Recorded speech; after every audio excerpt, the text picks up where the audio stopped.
Okay, we're going to do the next data analysis problem, and so this is the standard costing problem. So um, let's go through this one. We're opening up the Excel sheet. If I'm going a little faster, it's because I just recorded this one without sharing my screen, and so let's do it with sharing the screen this time.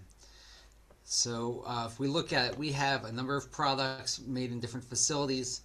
Okay, we have a number of units produced. It gives us the standard pounds per unit, the standard cost per pound. So these are factors related to our material costs, right? So if we take our standard pounds per unit, multiply it by our standard cost per unit, and that'll give us our cost to make one unit, our material cost for one unit. Multiply that by our total number of units, and it gives us our total material cost from that product. Okay, then over here we have our standard hours per unit, our standard cost per hour. We multiply those together, it gives us our total labor cost per unit we produce. Multiply it by our number of units produced, gives us our total labor cost for that product line. And then see over here we have the actuals. So we have the actual cost per pound, the actual pounds used, the actual cost per pound, the actual hours used, the actual cost per hour. That's great data. It's a little overwhelming when we see it all this way. What it's asking us to do is to calculate now the material price variance, right? So the difference in our material price total versus what we predicted our standard material price would be for all of our production. Our materials quantity variance, so what was our variance that came from doing a different quantity of material, right? So maybe we said we were going to use 1,000 pounds, we actually used 1,200. What was the cost of that to us, to our company, right? Our labor rate variance and our labor time variance. Okay, so again, if if our rate was higher, so what we were paying people was more than what we had predicted, or our labor time variances, did they use more hours than what we were predicted? So overall, our variance is going to be, how much more did it cost us than what we were predicting with our standard? Okay. Now, because this data is so overwhelming, I'm going to simplify it a little bit in my head by saying I'm going to mark all of the things that are related to material. I'm just going to mark these cells one color. And so we know that the standard pounds and the standard cost per pound is all related to our material. We know the actual pounds and the actual cost per pound is all related to our material as well. So I'm just going to mark those in one color. And we know our standard hours and our standard cost per hour is related to labor, right? So I'm going to mark that one color. And then our actual hours and our actual cost per hours is related to labor. So I mark that in the same color.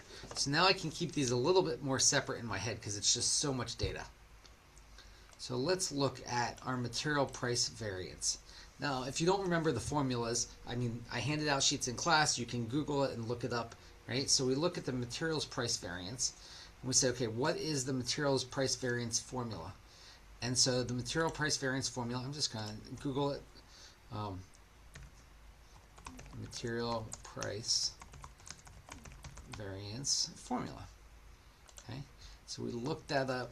We say, okay, material price variance is the actual price minus the standard price times the actual quantity. So actual price minus standard times the actual quantity. Okay, so if we're doing our materials, we do the actual price, right, per pound of material. I'm going to put this in parentheses. The actual price minus the standard price, okay, times the actual quantity, the actual number of pounds. And that gives us the number. Okay, so let's check this out. So we put this in R1. Oh, it didn't copy our negative sign, so I'm going to put that in by hand. There we go. Okay, now let's do the material quantity variance. Okay, so let's do material quantity variance. Material quantity variance is the actual quantity minus the standard quantity times the standard price. Okay, so it equals the actual quantity, put it in parentheses, the actual quantity, which is in pounds, right, minus the standard quantity, this is in pounds per unit, not total pounds. So if we want the actual, we want the standard quantity, we have to actually take the standard pounds per unit times the number of units, okay? And then we want to multiply all of this by I think it was the standard cost. Let's go back and check by the standard cost or standard price. Okay. So we multiply it by the standard cost. Here we go. I've got 0. I can type that one. Let's check it, and we're good. Okay. So now we're going to come over to the next one. Next, we're doing the labor rate variance. So the labor rate is just a rate variance. A price variance is a rate variance. They're the same thing, right? So we can say, okay, so this is going to be just like the material price variance. I'm going to bring that formula up again. The material price variance, right, was our actual cost or actual price minus the standard or budgeted price times the actual pounds, right? So that was our material. So we're going to do the same thing with our labor. It's going to be the actual labor minus the standard labor, and then rate, sorry, the actual labor rate minus the standard labor rate, okay, times the quantity. So, okay, so let's look at this. So we do, it's going to be the actual minus the standard, right, times the quantity. There we go.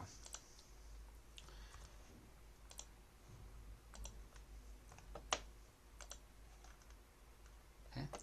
Now we're going to do the last one. So our labor time variance. Okay. Again, same thing we did for the material, right? So with this formula, the time variance or quantity variance, right? Because it's just the quantity of time is actual minus standard, actual quantity minus standard quantity times the price, or times the standard price or the standard rate. Okay, so we do the actual here, right? Actual quantity minus the standard quantity. Oops, that was the wrong one.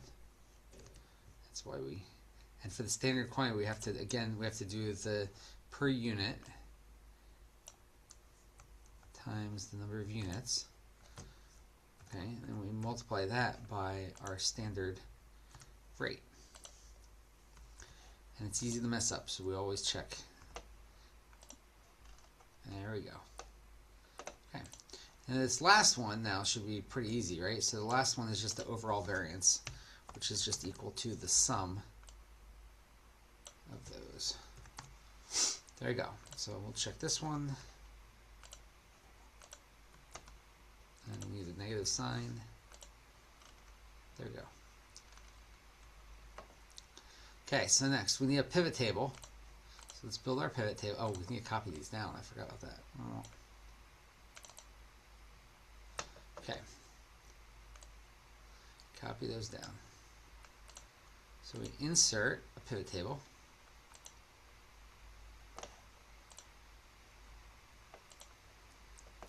We're getting good at this part, right? Insert a pivot table. So how many products experienced an overall variance, either favorable or unfavorable, of less than 3,100? So yours is probably a different number. So we want it to be within that range, right? So it's going to be less than 3,100. Can I do this? So we want, here's like the happy range. There you go.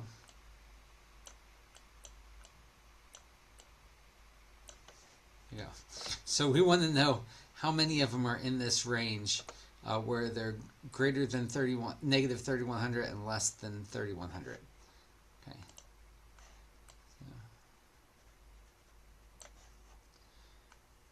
So let's look at that.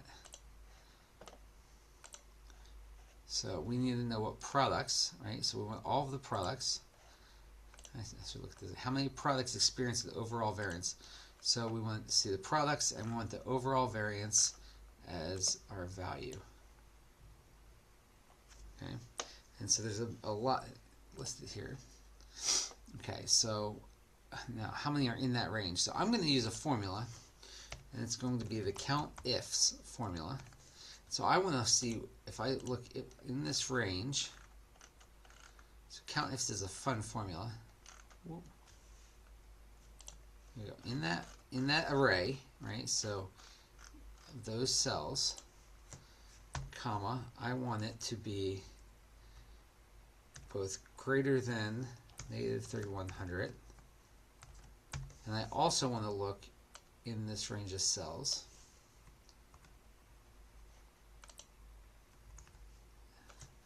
and see how many are less than 100. Okay.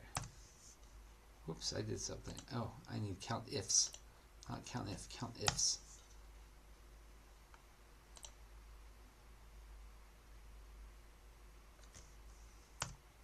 There you go. So it says there's 9 of them that meet those criteria.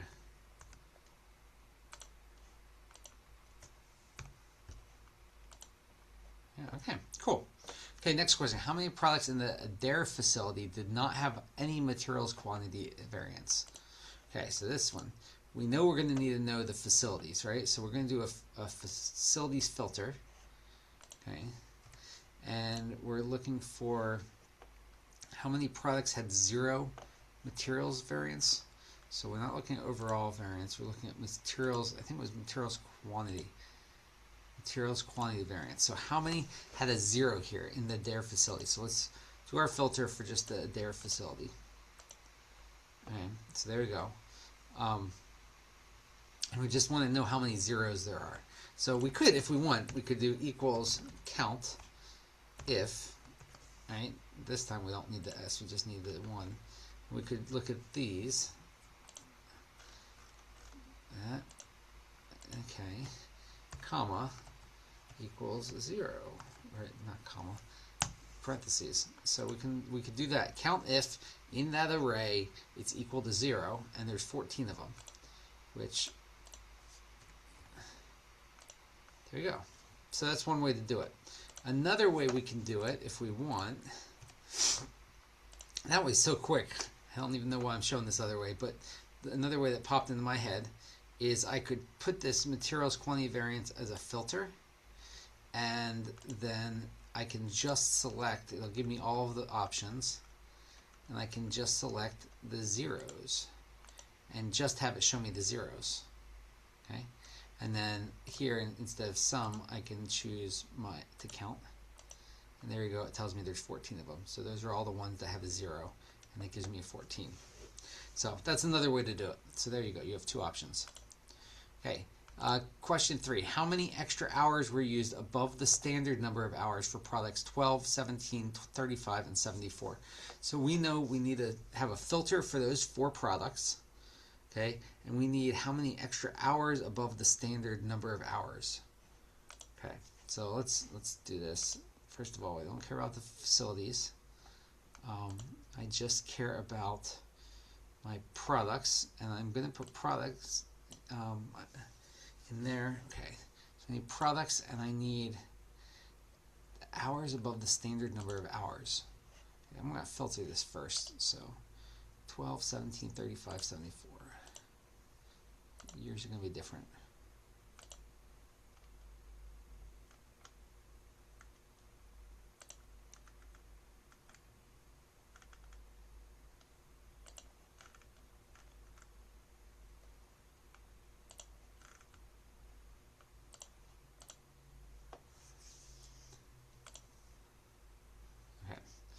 How many extra hours were used above the standard number of hours? So I need to know the actual hours used, right? So I need that, but I also need the standard number of hours. And so I actually, for this, I need the number of units produced and the standard hours per unit. So this is good. So I can look at this, right? But if I look at this and I say, what, my first instinct might be, I'm just going to say I need the standard is going to be the total number of units times the total number of hours, right? And I could say, well, I'm just going to look at the difference between this and this multiplied together. And you could do that, and it's actually going to give you the wrong answer, though, unfortunately, because it's saying, okay, the difference between the standard minus this number, and it's saying, well, I used an extra 1 million hours or whatever. And unfortunately, the quantities, you can't just sum the quantities and sum the number of hours and multiply them, because it needs to be more of a weighted average. Okay, so instead we're going to do it. Yeah, let's see. Come on. Okay. So what we have to do instead is we want to know the standard hours for each of these products. And the standard hour for each product is going to be the number of units produced times the standard hours for that number of units. We can do that and sum it up. And that will tell us the standard that it should have been for that production. This is a lot more reasonable because it's a lot closer to the actual, right? So we can say what we're looking for is equal to the difference between the actual minus the standard number of hours. So that seems like a lot more reasonable answer. Okay. So let's put that in. There we go. Now I want to show you another trick. So here what we did, we did the product of each of these and then we summed them up. But we could also use a formula, the sum product formula, right? Where we could just take one array and multiply it by another array and just sum those products up, and it gives us the same dealio here. See that? Okay. Fun with Excel. All right, last one. Let me clear off this.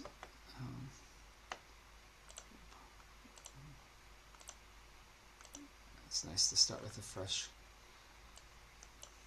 pivot table, huh? Okay, so for this last one, what is the percentage of overall favorable variance to overall standard cost for the product? And so we're going to do this, and so if we're doing the overall favorable, what is the percentage of overall favorable variance to overall standard cost for product 33? So we need to do a filter for product 33. And so let's do our filter for product 33 only. Okay.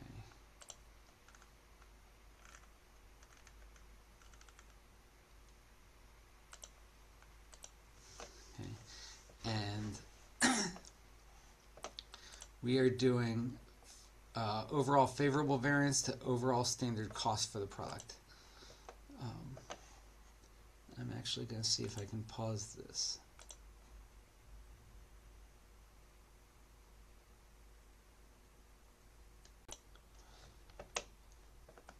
Okay, so we're just doing product 33, so we're filtering by product 33. What is the percentage of overall favorable variance to overall standard cost? So we need the overall variance, and then we're going to have to calculate the overall standard cost. So to calculate the standard cost, we need the number of produced. We need let's see, all of our standards in here. Oops, shoot, I got that out of order because I missed it. Okay, number produced, standard pounds per unit, cost per pound, hours per unit, cost per hour. Okay, and so we are doing, so our standard materials cost, right, is going to be equal to our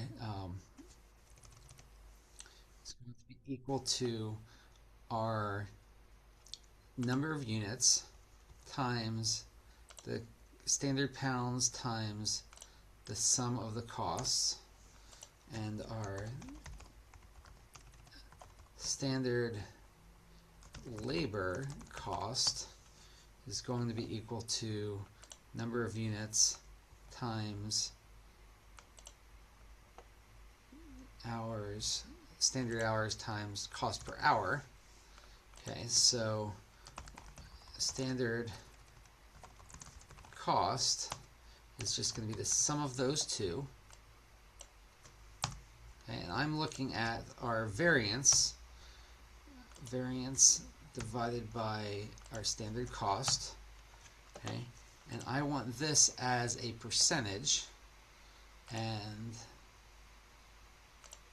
here's the tricky thing. So it's looking for an absolute value of this, so it's 2%, and it's 2.04, and that's an important thing, is 2.04. It's looking for 2 decimal places in the percentage, so just be aware of that. So I hope this was helpful, and have a wonderful day.